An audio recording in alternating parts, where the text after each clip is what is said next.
प्रेम से बोले गणेश भगवान की जय। आइए विनायक चतुर्थी का व्रत कथा सभी श्रोतागण श्रवण करते हैं।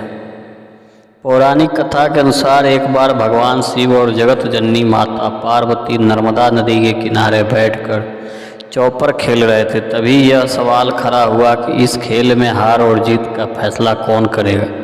इसका फैसला लेने के लिए भगवान शिव ने कुछ तिनके एकत्रित कर एक पुतला बनाया और उसमें प्राण डाल दिया। इसके बाद भगवान शिव ने उस बालक से कहा कि हमारे इस चौपर के खेल में तुम्हें हार जीत का निर्णय करना है। चौपर का खेल 3 बार खेला गया और तीनों बार माता पार्वती जीत गई, लेकिन जब उसे बालक से हार जीत का फैसला करने को कहा गया तो उसने माता पार्वती के बजाय भगवान शिव को विजयी बताया। माता पार्वती ने फिर दिया श्राप। उस बालक का यह गलत निर्णय सुनकर माता पार्वती बहुत क्रोधित हुई और क्रोध में आकर उन्होंने उस बालक को विकलांग यानी अपाहिज होने का श्राप दे दिया।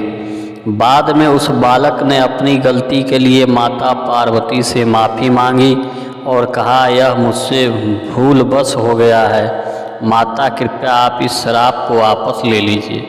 इस पर माता पार्वती ने कहा कि श्राप को वापस नहीं लिया जा सकता है, लेकिन इसका एक समाधान है। माता पार्वती ने कहा कि यह श्री गणेश जी की पूजा के लिए कुछ नाग कन्या आएगी, उनके कहे अनुसार तुम्हें व्रत करना होगा, जिससे तुम इस श्राप से मुक्त हो जाओगे। बालक ने लगातार 21 दिन तक किया व्रत। बालक कई वर्ष तक श्राप से पीड़ित रहा और कुछ समय बाद वहाँ कुछ नाग कन्याएं आईं। तब उस बालक ने उनसे श्राप से मुक्ति के लिए व्रत की विधि पूछी, तो उन्होंने गणेश जी के व्रत की विधि उस बालक को बताया। फिर उस बालक ने पूरी श्रद्धा से लगातार 21 दिनों तक भगवान श्री गणेश का व्रत और पूजन किया।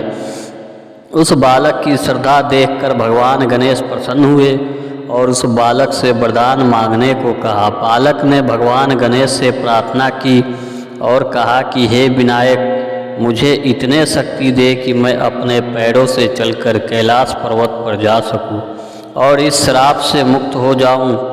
भगवान गणेश ने बालक को आशीर्वाद दे दिया और अंतर्ध्यान हो गया। बालक को मिली श्राप से मुक्ति। इसके बाद बालक ने कैलाश पर्वत पर भगवान महादेव को श्राप मुक्त होने की कथा सुनाई। चौपर वाले दिन से माता पार्वती भगवान शिव से रुष्ट हो गई थी। बालक के बताए अनुसार भगवान शिव ने भी 21 दिनों तक भगवान गणेश का व्रत किया। व्रत के प्रभाव से माता पार्वती महादेव से प्रसन्न हो गई और मानता है कि भगवान गणेश की जो सच्चे मन से पूजा अर्चना और आराधना करता है उसके सभी दुखों दूर हो जाते हैं। साथ ही कथा सुनने और पढ़ने मात्र से जीवन में आने वाली सभी विघ्न दूर हो जाते हैं।